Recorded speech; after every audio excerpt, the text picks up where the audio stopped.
and welcome to Awakenings. My name is Phil Holderbien and I'm your host. Each week at this time we spend 30 minutes sharing the lives of people who have come to faith by certain experiences that they have experienced in life itself. Today we have with us Kevin Kelly. Hello Kevin, how are you? Thank you for having me. It's a pleasure to have you here. Tell us a little bit about yourself. Well, right now I am a journalist, author, editor, and I work out of my house in Valleymar. And I am involved in a lot of travel, talking about things like the new economy, the internet. And I have 3 children. I have a wonderful wife who actually is working as a biochemist. And in many, many ways, God has blessed me tremendously and unfairly, I should add. Oh, well, it sounds wonderful.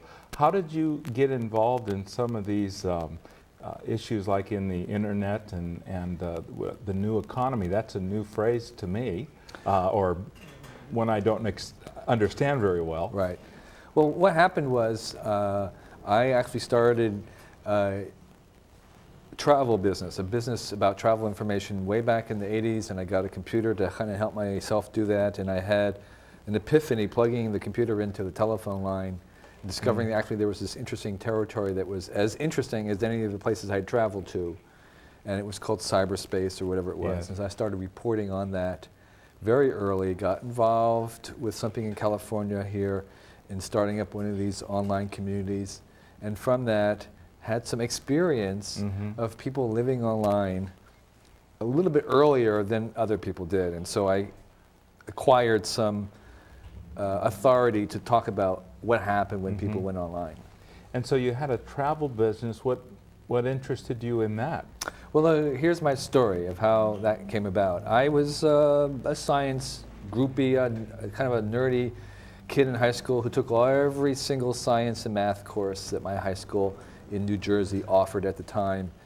And at the same time, I was also very interested in art and photography, couldn't decide what I wanted to do, where I wanted to go, and in the end basically decided not to go to college. And I took some time off. I was reading a lot of books.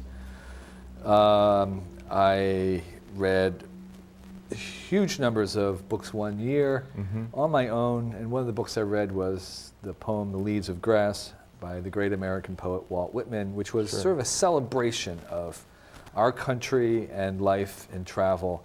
And reading that, I got a real sense of travel, which I'd never done. And so I wanted to travel, and I was corresponding to a friend of mine who was living over in Taiwan at the time because he wanted to become a missionary. So he said, why don't you come visit me? And I said, well, okay, I'll save some money. And by the time I got there, he was ready to leave. So you got to Taiwan and he left? He left. We were there for 2 days together, then he left and I was on my own. And what happened from there? Well, I was there to take pictures, and I didn't know really what of, but I wanted to be a photographer. And it turns out that the most colorful photographic part of any country is the religious celebrations and the monuments and the temples and things like that. And so I gravitated towards those and started photographing that as well as other things. But one thing led to another, and once you make it to one country on your own, you discover that it's right next to another country, and pretty soon I was in India, and I was in Thailand, and Burma, and Afghanistan, and all these places. And each place that I went to, I was most interested in finding out about the religious aspects of this culture. And I would read up about it, I would visit, I would ask questions, and I would just watch. So you were basically in a, was it like a trek to find something, or were you just discovering the world? I don't think it was a spiritual quest at the time. I think it was my education. Instead of going to college, I went to Asia. And I got a graduate degree in Asia studies, basically. Yeah. So this was a way of finding out about civilizations. You realize very quickly that as grand as the United States is right now, that in the historical record, it's just a little blink. Yes. And then our time will pass as others have, because civilizations come and go. And so there was that. There was just discovering and living among people who have very little, and it's a great awakening. Yes. To coin a phrase here, Yes. to find out that people don't need very much to really live, and at times even be happy. You see how small the essentials of life are. That's a tremendous thing to learn. And in addition to that, of course, were some stirrings of an interest in religious things. And my friend who had invited me over there had given me a little tiny paperback Bible to read, which I was reading every day, trying to, at the same time I discovered this exotic world, to go back and understand what our own culture was based on. Mm-hmm. And tell us a little bit about the ceremonies that you saw. What are some of the most vivid memories you have of some of those things that took place that may have affected you? Well, I saw simply amazing things. I remember having a moment of awe and sort of recollection when I saw some people in India carry a golden calf that they were worshiping, and I saw sacrifices, animal sacrifices to idols in Nepal. And I remember also in India, I was actually present at probably the largest gathering of humans ever in one spot. There was 13 million 13 million pilgrims gathered on this beach in near Varanasi along the Ganges River. Okay, 13 million people all on one beach. And they were all there, they were all gathered there, and they were coming to this river to wash away sins in a certain sense. Mm-hmm. And I saw very esoteric Japanese Zen monasteries. I visited monks up in the Himalayas who were reputed to be very wise, and I actually visited what they call sadhus, and these are people who basically are covered in ashes and very little else, who are performing some kind of penance. So I could go on. There were some very colorful characters.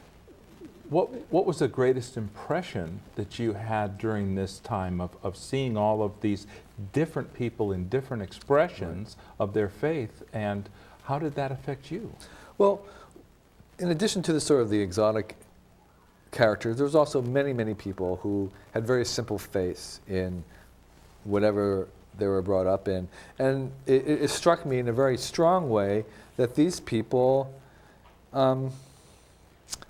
were good for the most part, and were kind and generous to a fault. And sometimes, in a certain sense, if I was to gauge them with, say, people that I grew up with, they were more Christian in their behavior than people who call themselves that. And so I began at this point to have questions about, well, what does that mean? How can they be so good that way, and yet this Bible that I'm reading is saying that basically they don't count. Their faith, their belief. And I encountered so many different avenues to God, and yet this Bible was saying there's only one. And how can that be when they felt so strongly about it, when it was very obvious that had I been born in that country, I too would follow that same way. So how could they all be correct and true, and how could only one of them be correct or true? So I became, as I encountered this more, I began to think about these questions more, and I was again coming from the point that I was very impressed by the spirituality of the various people that I met. And it was not fake, it was not witchcraft always, although sometimes there were shamans and not, but many times it was a very sincere desire to live right and to worship God. And how did you then finally face this dilemma of these two things, the Bible and then what you were seeing? How did that come into your own personality and into a personal, as it were, I guess, a resolve. Well, paradoxically, the thing that triggered a resolution for me was when I was reading the autobiography of Mahatma Gandhi in India. And Gandhi was probably as close to a Christ-like figure as we have in modern times. He was a person who really was seeking the truth, and actually was quite influenced by Christianity, although he had a Hindu practice. And his autobiography talked about a moment when he felt that he had betrayed his father. And there was something about the way in which this was told that it affected me very, very strongly. And I was up in Kashmir, up in the Himalayas mountain on a houseboat waiting for my brother. It was very cold, it was very lonely, and a lot of things got me introspective. And at the moment I was reading this book, I had the realization, for the first time in my life, of having sinned, and it was against my father. Oh. I felt that I'd hurt my father, and that it was not anyone else's fault, it was not due to circumstances, that it was an outright blemish of mine, that it was a willful act of hurting or harming somebody. And for the first time in my entire life, even though I'd been raised a Catholic, I felt sin. I felt that I had sinned.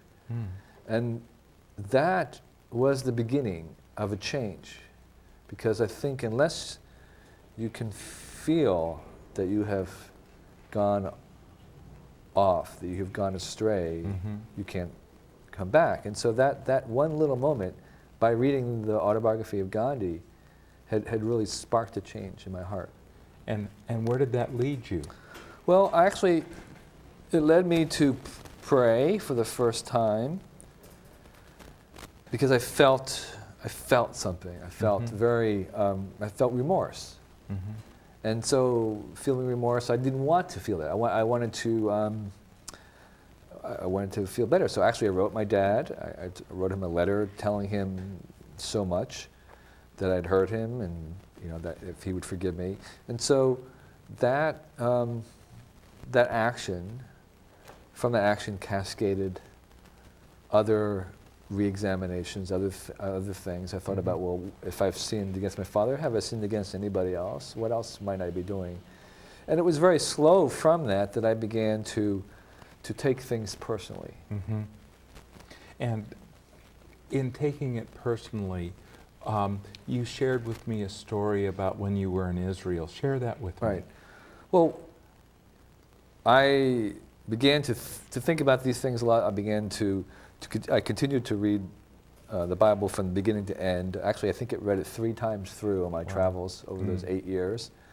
And so I began to have a little bit more of a sense of what the total picture was. I mean, you have to admit that there's some very strange stuff in the Bible, and if you're reading it through all the way, you confront the stuff. But the thing that struck me again and again was that the culture that the Bible had taken place in was still alive in Asia, in India, in the Mideast. I mean, this was not very remote. This entire worldview was still living, and so I was in the middle of it, and it made what I read a little bit more alive. But nonetheless, I began to have questions much more of, well, what relationship do I have with God, and what relationship do I have with this very strange idea professed in the Bible that God had come down into the world himself and had met us. And so I didn't really know what happened. I was in love with the Mideast desert. I was living in Iran at the time, learning Farsi. I was sort of establishing for the first time a kind of a base, and I was thrown out of the country during the revolution of Khomeini. Okay. So right before the hostage thing, I was thrown out, and because I was thrown out, I kind of made my way back to Jerusalem because I didn't want to leave the Mideast. And I happened to come to Jerusalem for Easter, and because of the calendar that year, Easter and Passover were within a week of each other, which was great for photography. Sure. I mean, this is what it was. I was a Yeah. photographer. Fantastic, ornate, ritualistic ceremonies of all sorts going on. And,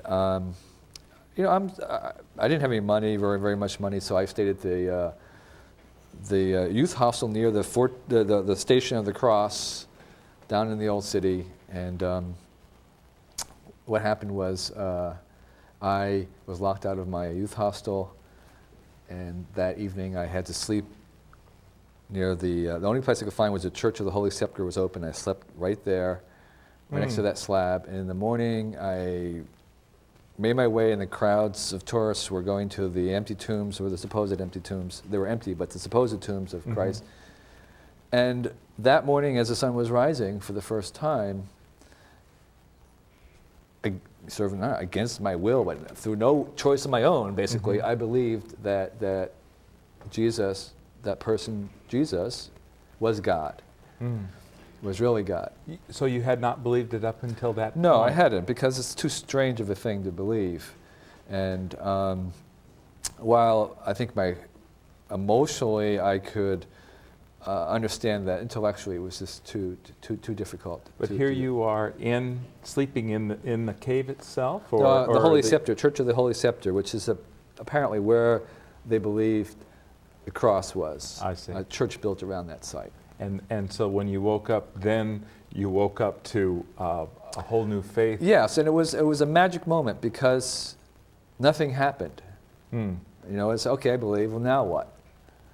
I don't feel any different. I just recognize this. And so I went back to the youth hostel, and one of the interesting things about Jerusalem is it collects a lot of very strange characters. In fact, they have something called the Jerusalem syndrome. There's a lot of very interesting and sometimes off-balance people who gather there. And so there was some interesting, and I was now another one of them. And I had this idea that what I should do was to live as if I was going to die in 6 months. And I said, no, that's a crazy idea, but this is what I have to do. So I stopped traveling. I came back to the U.S., and I said, well, what would I do if I was going to live for 6 months? If I knew for sure, what would I do? And the answer was that I wasn't going to drive a race car fast or climb Mount Everest and do other things like that, because I'd already done all those things. What I wanted to do was I wanted to go back to my parents, be with them, help them out, and to visit my brothers and sisters whom I hadn't seen in a long time, and maybe see my own country, which I'd never seen. So I came back, I stayed at home for 3 months, and then the last 3 months of when I thought I would live, I decided to ride a bicycle from San Francisco to New York. Now, tell us a little bit about this bicycle ride. You've explained that fully in a special, but what was that about? Well, I, in my own mind, imagined that for whatever illogical reason, again, I was not questioning this. I say, this doesn't make any sense. Statistically, this is impossible that I will die, but I need to kind of follow this through.